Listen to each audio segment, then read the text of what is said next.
Hola, bienvenido a la presentación final de la asignatura de estructura de datos. Nosotros somos el equipo 4. Yo soy Luis, esperamos que la presentación de nuestro equipo sea de su agrado y más importante aún que esclarezca el algoritmo de Kruskal para todos los que quieran aprender más de este algoritmo. Y yo soy Roberto. Somos alumnos de la Unidad Profesional Interdisciplinaria en Ingeniería y Tecnologías Avanzadas. Por favor, acompáñenos a ver esta nueva aventura. Y yo soy Abner. El día de hoy vamos a hablar sobre un tema de la teoría de grafos y las estructuras de datos que es muy interesante. Y hablaremos específicamente sobre un cierto tipo de grafo y su relación con los árboles. Además, tendremos que explicar el algoritmo que los relaciona, en este caso, el algoritmo de Kruskal.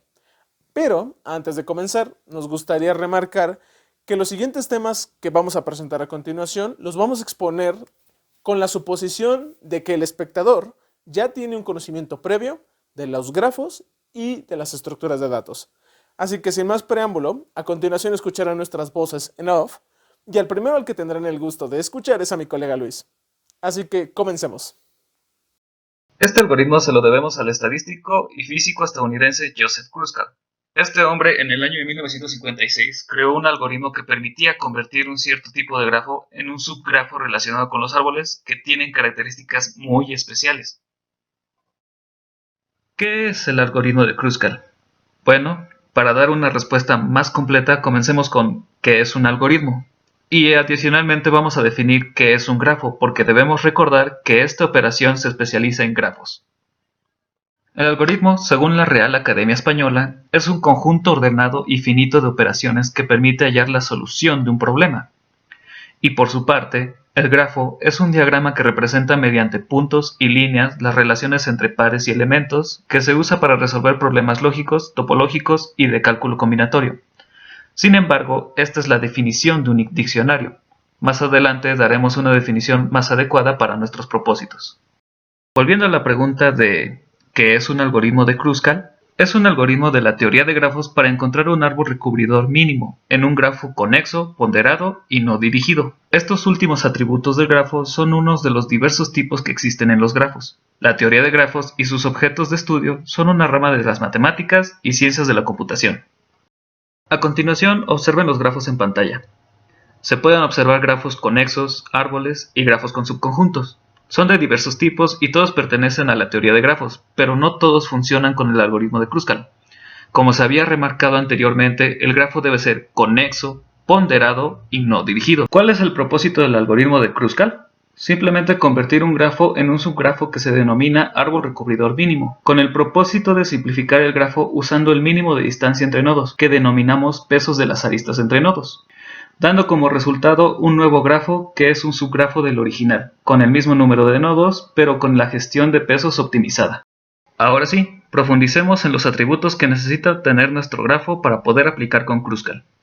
Sus tres características principales son: tiene que ser un grafo conexo, es decir, es el conjunto de nodos y aristas cuyas conexiones permiten formar un camino desde cualquier nodo o vértice a cualquier otro grafo. O en palabras más sencillas, es aquel grafo en el que para todo par de nodos existe una arista que los une.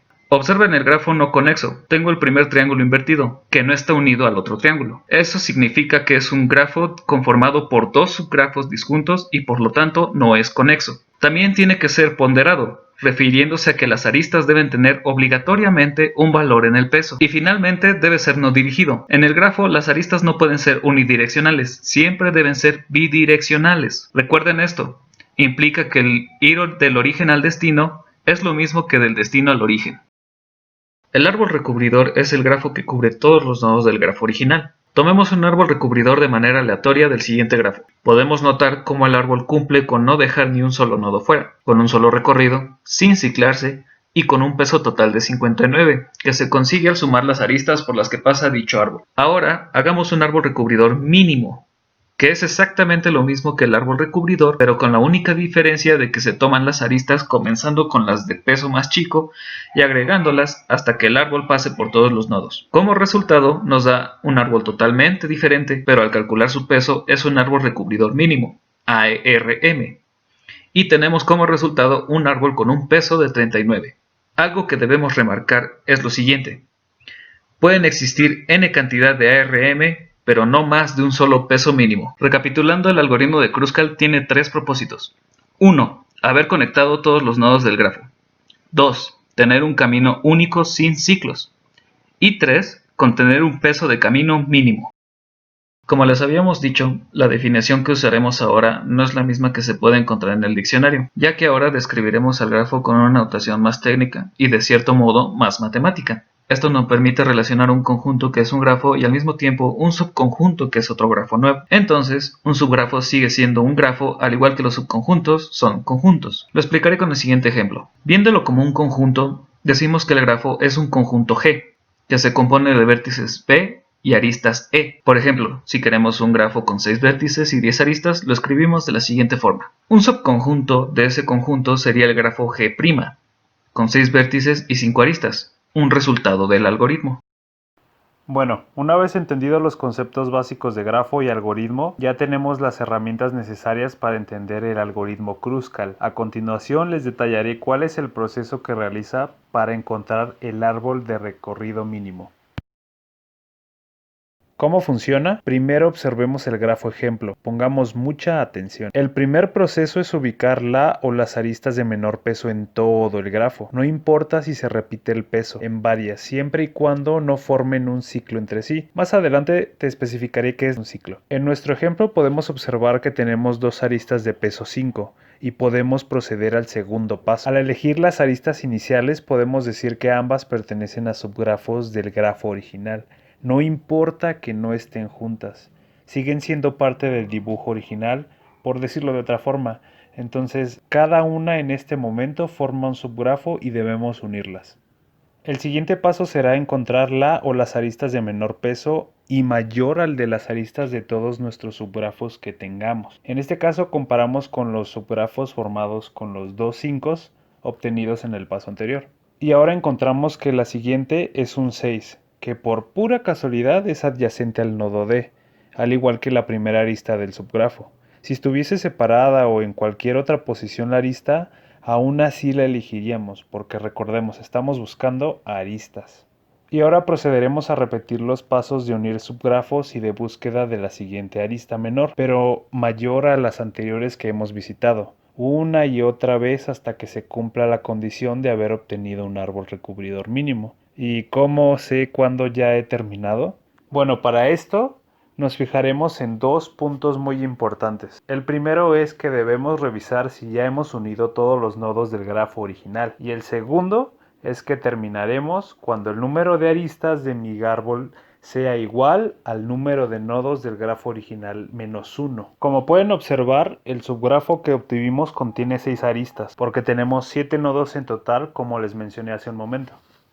Los árboles y grafos mantienen una relación, ya que en la teoría de grafos un árbol es un tipo de grafo en el que dos vértices están conectados por un mismo camino. Esto forma una arista. Al ser los árboles un tipo de grafo, se puede convertir un árbol en grafo, siguiendo un algoritmo dependiendo del tipo de árbol que tenemos. Como mencioné en el algoritmo de Kruskal, tanto los grafos como los árboles utilizan conjuntos y subconjuntos. En grafos, los conjuntos y subconjuntos se conforman de aristas y vértices. Y en el otro lado, en árboles, el subconjunto es una rama, la cual contiene padres e hijos. Así que recordemos, un árbol es un tipo de grafo, el cual es conexo y acíclico. Es decir, es conexo porque si elegimos cualquier par de nodos, debe existir un camino siempre para cualquier par del grafo. Además, no forma ciclos. De nuevo, aquí podemos observar que un árbol es acíclico con este cambio en la forma de representarlo. Lo más importante que debemos apreciar es que un árbol siempre es un grafo. En esta imagen observemos cómo un bosque conformado por dos árboles forman un grafo disjunto con componentes conexas. Cuando manejemos árboles, nosotros podemos obtener un subárbol a partir del árbol o podemos hacer los mismos para un grafo de algún tipo. El árbol que utiliza todos los nodos del grafo se le denomina árbol generador o árbol recubridor. Este subárbol se extrae del árbol G. El árbol de recorrido mínimo de un grafo resulta ser un subárbol recubridor del árbol original, pero no es el único que existe, ya que pueden existir más árboles recubridores, aunque no sean mínimos. Debemos tener muy presente los lemas acerca de los ciclos o los grafos conexos. Entonces, la cantidad de aristas se denomina M de G y la cantidad de nodos como N de G. El lema dice: si la cantidad de aristas es mayor al número de vértices menos 1, eso quiere decir que hay un ciclo en el grafo. Por esta razón, el algoritmo de Kruskal utiliza este lema para saber cuándo ya ha completado toda la operación. El primer teorema nos menciona los siguientes conceptos. G' es un árbol, el cual es un subárbol del grafo G. G' ya no es conexo si es un árbol, ya que todo par de vértices de este árbol está unido por un único camino, ya sea una o varias aristas. Y además, G' es acíclico. La cantidad de aristas es exactamente igual al número de vértices menos 1. Por favor, nota que este es una igualdad y ya no una desigualdad. Hay que recordar que un grafo es conexo si y solo si admite un árbol generador. Esto se traduce en lo siguiente: si yo tengo un grafo conexo, puedo crear un árbol utilizando todos sus nodos. El corolario dice: todo grafo conexo no trivial tiene al menos dos vértices tales que al sacar alguno de ellos sigue siendo conexo. Bueno, parece que hemos entrado al terreno de la topología contra la informática. ¿A qué nos vamos a referir en este punto? Bueno, básicamente lo que nosotros tenemos que discutir es el problema de la representación, o al menos así nosotros lo hemos llamado. ¿Y qué es esto? Bueno, el problema de la representación surge a partir de cómo representas a los grafos en el área de la informática, particularmente en las estructuras de datos. ¿Por qué? Porque es necesario manipularlos. Para que nosotros podamos, 1, representar un grafo adecuadamente y 2, aplicar en él el algoritmo de Kruskal, debemos tener la manera adecuada de representarlo. Sin embargo, aquí surge el dilema. Para la parte de la informática, tenemos una representación muy específica, pero no deja de depender 100% de la parte topológica. ¿A qué me refiero?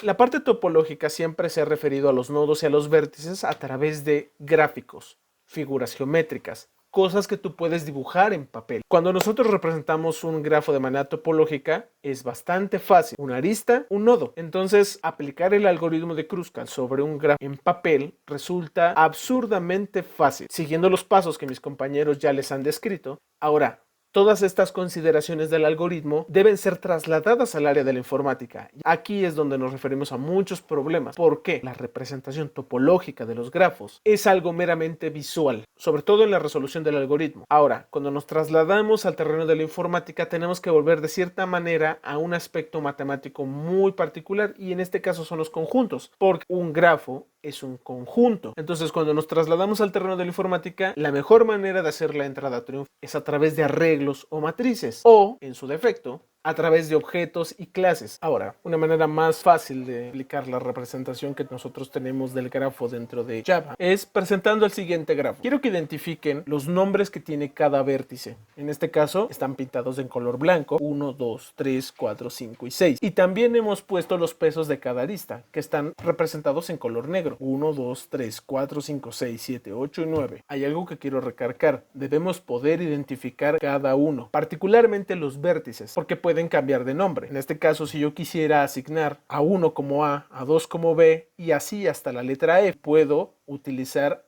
una ID que identifique el nodo independientemente del dato que guarde como nombre. Siguiendo la misma definición del conjunto G, que es el grafo, nosotros tenemos esta representación. G es el conjunto de objetos B y E. En este caso, trasladado en Java, es la clase que guarda objetos de tipo vértice y objetos de tipo arista. ¿Qué es lo primero que guarda para vértice? Es un objeto de tipo vértice que guarda un índice lineal y un nombre de nodo por cada vértice que tiene. La segunda es una arista. ¿Y qué guarda una arista? Bueno, ya lo habíamos detallado, es el destino, el origen y el peso. Entonces, al guardarla arriba en grafo.java, está guardado como una matriz de 2 dimensiones. Y una matriz de 2 dimensiones se recorre básicamente por I y J, que nos permite acceder a cada uno de los datos de la matriz. Entonces, si nosotros dibujáramos cada uno de los objetos que está guardando grafo.java, el primero es lista de vértices. Nodos es el nombre del nodo que nosotros guardamos para él. el índice lineal también está representado ahí. Cabe recalcar que para este caso, el índice lineal y el nombre del nodo coinciden. Pero aquí está la clave. Yo puedo cambiar el nombre del nodo por un string y dejar una letra, un nombre o una descripción. Sin embargo, yo sigo teniendo la constante 1, 2, 3, 4, 5 y 6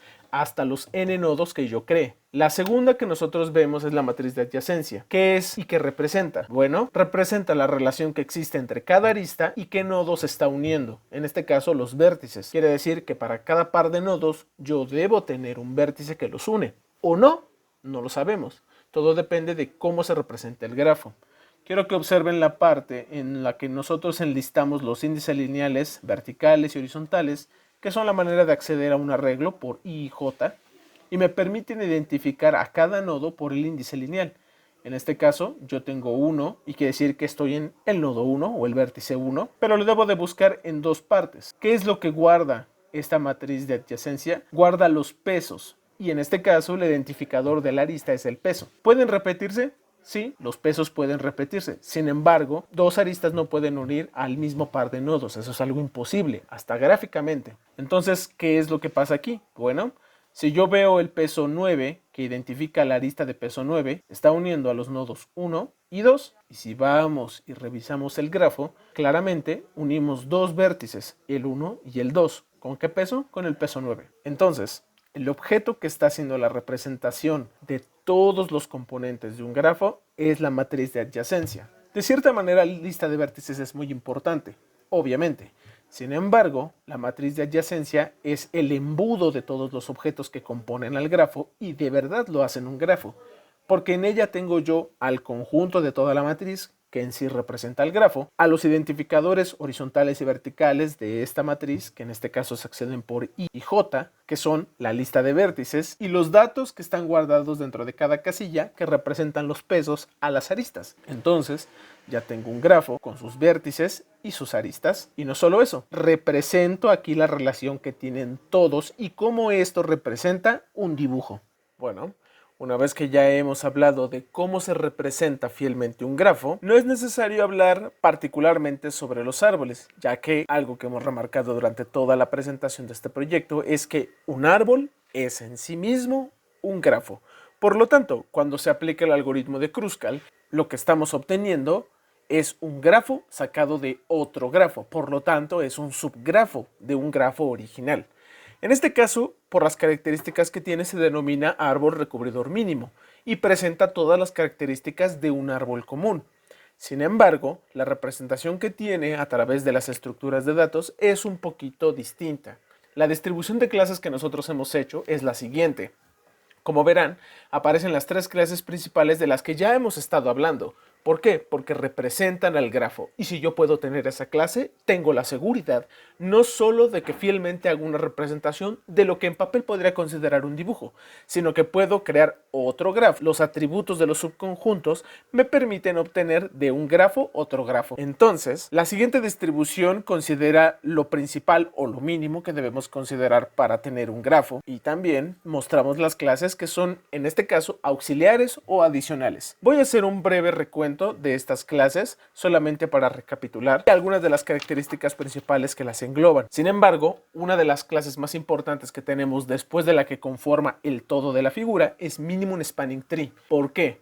Minimum Spanning Tree es la encargada de realizar el algoritmo de Kruskal a través de las distintas herramientas. Una de esas es lista se.java, que es otra clase que lo que hace es representar una lista como una estructura de datos. Main es la clase padre de todo el proyecto. ¿Por qué? Porque en esta clase nosotros creamos no solo los objetos de todas las demás clases, también creamos las restricciones para que objetos no puedan crearse sin que haya objetos previos. Esto quiere decir que yo no puedo ejecutar un algoritmo de Kruskal sin tener un grafo. La siguiente es lista simplemente enlazada o lista se.java. Esta clase en particular lo que hace es poder crear una estructura de nodos en donde yo puedo guardar información de manera secuencial en un solo sentido. El uso lo voy a explicar más adelante. A continuación, lo que está en pantalla es el diagrama de clases del proyecto. Como verán, y como ya lo he mencionado antes, la clase main es la clase padre, o es la clase principal de todas, porque es en ella donde se crean todos los objetos de las distintas clases. Si guardamos, son los atributos de cada clase. ¿Por qué? Porque son muy esenciales. Tenemos la lista de vértices para el grafo y su matriz de adyacencia. Tenemos el índice lineal, el nombre de nodo para el vértice, el peso, el origen y el destino para la arista.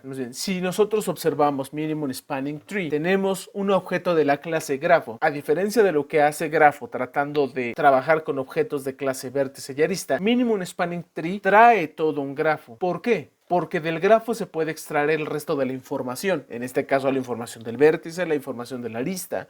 ¿Y qué es lo que hace? Bueno, aquí es donde creamos algo llamado queue, que significa cola. En este caso es una lista simplemente enlazada. Tenemos que tener presentes para Minimum Spanning Tree el número de aristas, el número de vértices y algo muy importante, el MST, que es la lista simplemente enlazada final en la que yo cargo aristas, pero que en realidad representan ya estructurado el árbol recubridor mínimo, que de hecho es el significado de Minimum Spanning Tree, árbol de expansión mínima. Bueno, después de haber analizado el diagrama de clases, lo siguiente que tenemos que revisar son los resultados que genera la creación de un grafo. No estamos para explicar precisamente cómo crear el grafo, pues ese no es el propósito de este proyecto.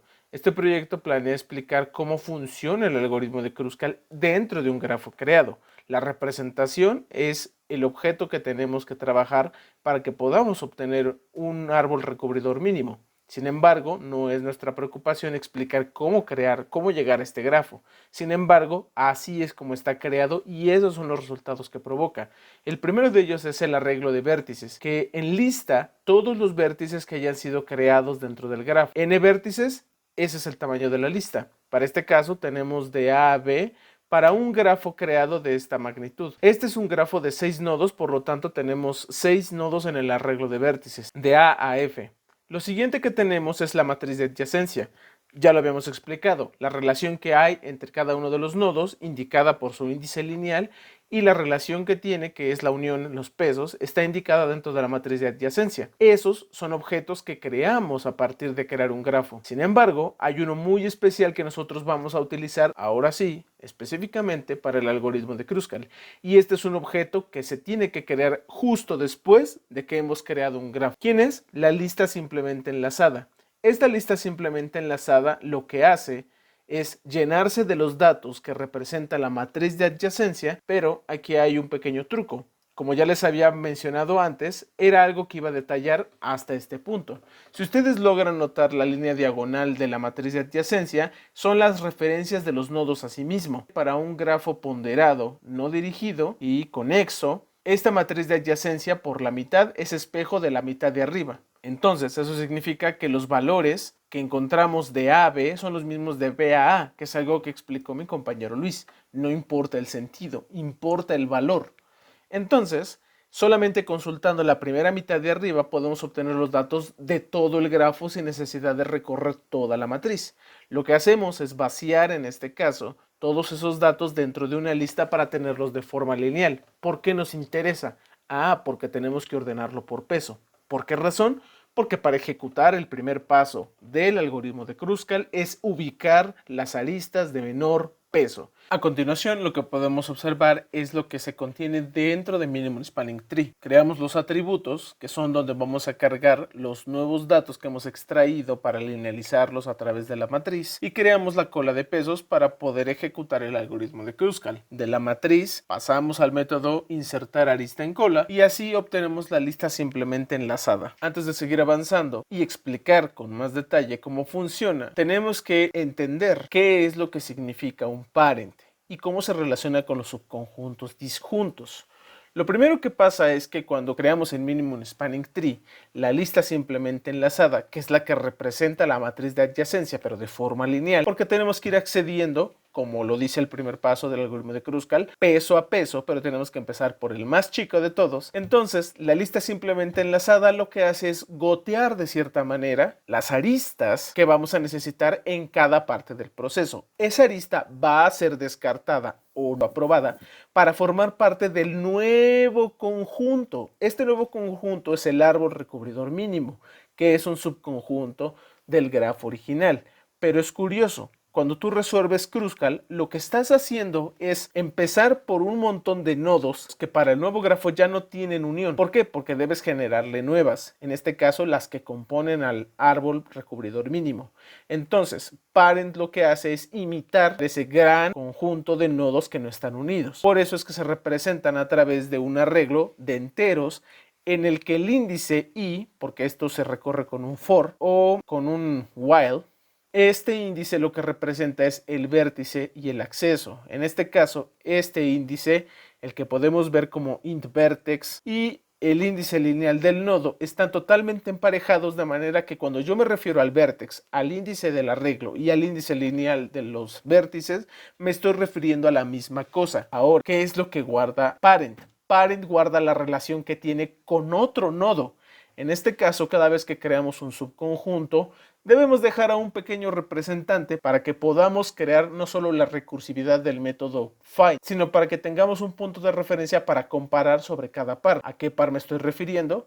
Cuando nosotros accedemos a la lista simplemente enlazada, nos vamos a tener que fijar en un origen y en un destino, porque gráficamente lo que vamos a hacer es como si partiéramos de un nodo hacia un lado y también hacia el otro. Si llegamos al mismo punto, quiere decir que tenemos un ciclo. Parent sirve para eso. Parent es básicamente el comprobador de ciclos y el generador de los subconjuntos. Solo para finalizar, cada vez que yo quiero asignar una relación entre un vértice y otro, que en realidad eso significa trazar una arista, lo que hago es cambiar al dato que está dentro de parent o que guarda parent, al que tú accedes desde i por índice lineal, y cambiarlo. Esto quiere decir que ahora un vértice va a depender de otro, y así una línea de vértices va a terminar dependiendo de otros vértices. Eso es crear el subconjunto. Ahora, voy a explicar de manera rápida qué hace. El método find se encarga de recorrer a parent en todo momento accediendo por el índice lineal y obteniendo el dato que tiene guardado en esa casilla.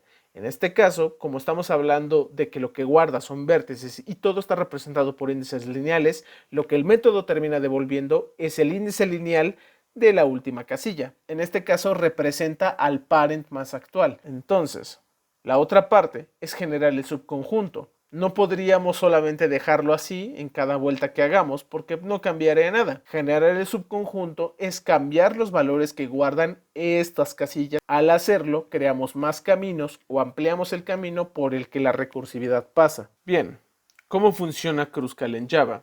Lo primero es poner un ejemplo, porque vamos a ir siguiendo los pasos que se ejecutan cuando ya hemos obtenido lo que es la cola de pesos, que es la primera tabla de la derecha superior, y en este caso la lista de vértices. ¿Qué es lo que representa parent? Ya lo habíamos dicho, es el conjunto de todos los vértices que no han sido unidos. En este caso es un subconjunto disjunto de vértices de los cuales no tienen relación uno con otro hasta que empezamos a trabajar en el algoritmo de Kruskal, porque lo que hacemos es crear un nuevo grafo. En este caso, que es subgrafo del original, que es el que vemos en pantalla. Entonces, las dos primeras tablas de arriba representan un grafo. Parent representa el minimum spanning tree y sus subconjuntos disjuntos, los vértices que no han sido unidos. ¿Qué es lo que pasa? Cuando nosotros tenemos el primer peso, que es 3, con el origen del vértice A y el destino del vértice D, lo que hacemos es transformarlos con sus índices lineales, que es la tabla de abajo, y a lo que procedemos enseguida es a utilizar el método find para que vaya y busque en parent quién es el parent de estos dos nodos.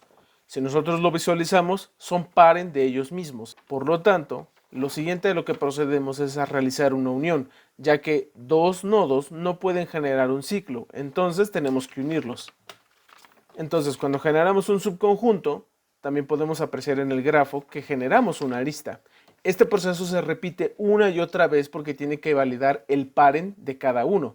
Valida quién es el parent de 1 y valida quién es el parent de 4. En este caso es 1 y 4 al mismo tiempo. Cuando eso ocurre, cambiamos los parents porque ya generamos una unión. Entonces 1 se vuelve parent de 4. Y si revisamos i en la casilla 4, vemos que ya cambiamos el índice lineal al que tiene guardado y ahora es 1. Significa que el parent es 1. Cuando find vaya a través de la recursividad por este método, va a encontrarse hasta un punto en el que 1 es otra vez parent de sí mismo. Quiere decir que recorrió todos los padres posibles hasta que encontró al padre de todo el subconjunto. En este caso repetimos para 3 y 5, buscamos en find, generamos la unión porque también son subconjuntos disjuntos. Volvemos a ejecutar para 1 y 2, que es para el peso 4 de las aristas AB, y generamos el subconjunto. Como pueden ver, este proceso se repite una y otra vez para 4 y 6, que son las aristas D y F del peso 6, y para el peso 7. En este caso, aquí pasa algo muy particular. ¿Qué es lo que ocurre? Si nosotros buscáramos ahora el peso 2 y 4, que son los que está buscando el método find, nosotros encontraríamos que visitando la casilla 2, el padre es 1, y visitando la casilla 4, el padre es 1. Esta igualdad de padres significa una cosa, que tengo dos elementos que ya pertenecen al mismo subconjunto. Si quisiera agregarlos otra vez, quiere decir que lo que hago es generar los mismos elementos, por lo tanto, eso significa crear otra arista. Esa arista pertenece a un ciclo, entonces no puedo agregar dos vértices al subconjunto porque estaría generando un ciclo y dejaría de ser árbol. Entonces no puedo agregarlo y a pesar de eso pues tengo que quitar el ciclo. Lo siguiente es analizar el último de los nodos. ¿Y por qué digo último? Bueno, porque al igual que en el método del algoritmo de Kruskal de manera visual, aquí se respeta uno de los lemas que nosotros mencionamos. El número de aristas del grafo que obtenemos debe de ser igual al número de nodos totales menos 1. Cuando esa condición se cumpla, tú ya habrás acabado de ejecutar el algoritmo de Kruskal. Para tener claro el uso del algoritmo de Kruskal, usaremos este ejemplo, el problema del viajero. Acompáñenos. En la actualidad existen muchas herramientas o aplicaciones móviles que nos ayudan a trazar caminos como en Google Maps, Uber, Waze, etc. Pero, ¿cómo es que nos ayudan a encontrar un camino óptimo? En el problema del agente viajero, el objetivo es encontrar un recorrido completo que conecte todos los lugares que el viajero desea visitar, yendo tan solo una vez y volviendo al punto de partida que sería su país de origen o el punto visitado anterior. Como ven, este es un ejemplo real, un camino único para recorrer todas las ciudades, que en este caso son todos los nodos del grafo, y el objetivo es minimizar la distancia total de la ruta, o el tiempo total del recorrido. Sin duda, un gran ahorro de tiempo y dinero para nuestro amigo. Imaginemos que un viajero residente del Estado de México desea visitar todos los estados a su alrededor por tierra, los cuales son Querétaro, Hidalgo, Ciudad de México, Morelos y Michoacán. Sin embargo, no sabe qué camino tomar para visitar todas las ciudades sin recorrer tantas distancias. ¿Cuál sería el camino que debería de tomar y cuál sería la distancia total de dicho camino?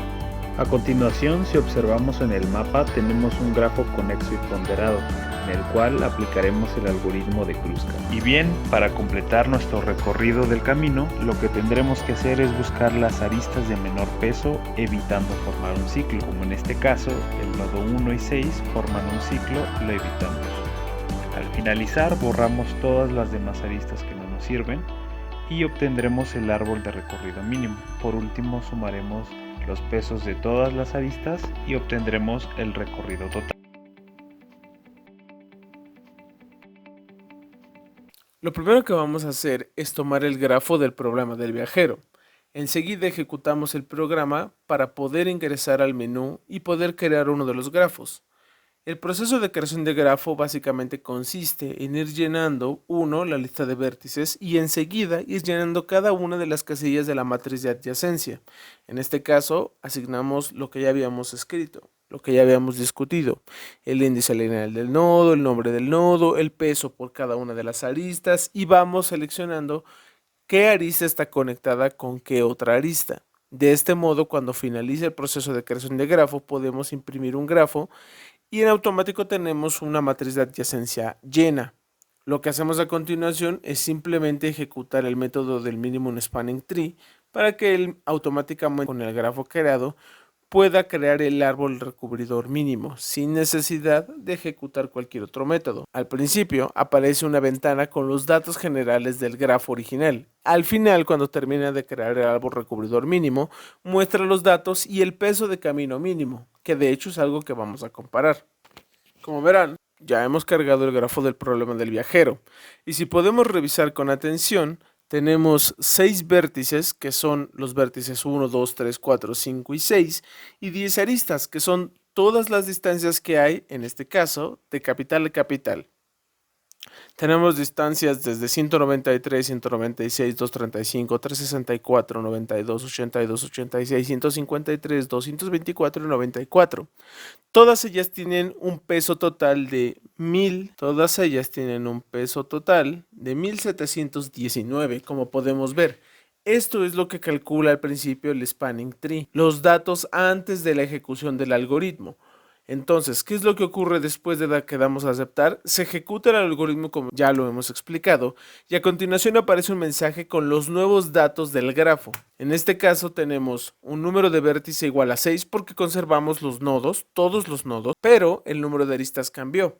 Ahora el peso total es de 651 y como pueden ver, un grafo muy distinto que a continuación ya está remarcado en color rojo. En este caso hablamos del Minimum Spanning Tree de este grafo, que tiene un peso de 651, que es la distancia que el viajero debe de recorrer para visitar cada uno de los estados sin recorrer la mayor distancia posible. Una vez ejecutada esa parte, le damos clic en aceptar y terminamos el método y le damos en clic a salir para cerrar el proyecto. El último mensaje es gracias por usar estructuras de datos y también les damos las gracias a ustedes por su total atención.